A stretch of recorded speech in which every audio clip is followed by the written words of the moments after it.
Dobrý deň, ja som Michal Ganoviak, som doktorant z fakulty architektúry a môj kolega Vladimír Hajn.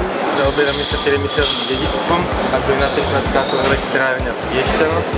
Spomenuli sme názov elektrárňa, ktorý tu mnohým sa zdá ako nespisovný, ale je to historický názov z roku 1906. V tomto projekte teda ide o obnovu starej mestskej elektrárne v Piešťanoch.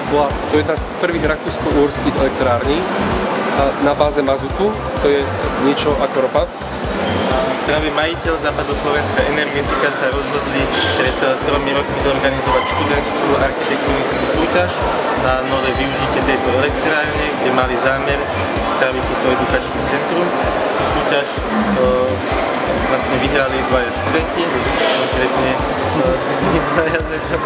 a preto aj tu vlastne dnes stojíme a tento projekt prezentujeme, pretože od tej súťaže sa za tie 3 roky dostalo už do realizačnej fázy, čiže po procese technickej dokumentácie, spracovaní sa stavia a mal by byť otvorený budúci rok. Na podujatie Noc výskumníka sme pripravili tento model areálu prestavby elektrárne v Piešťanoch a zobrazuje celý areál starej elektrárne, ktoré bude premenená na nové interaktívne detské centrum, Eureka centrum, edukačné centrum a showroom, ktoré predstaví vlastne tieto aktivity areálu verejnosti.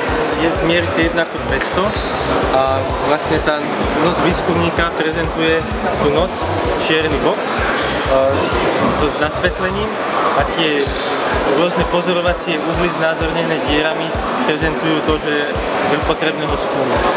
Pre Noc výskumníka je takáto varianta modelu. Pre toto povolanie alebo pre doktorantské štúdium sme sa rozhodli aj na základe tohto projektu, pretože pri tom pôvodnom návrhu v rámci architektonickej štúdie sme zistili, že takáto rekonštrukcia si vyžaduje oveľa väčšiu pozornosť ako len architektonickú, čiže muselo byť prizvaných viacero odborníkov, viacero skupín, ktoré sú do tohto zainteresovaní, čo si vyžaduje podrobnejší výskum a štúdium, čiže aj vlastne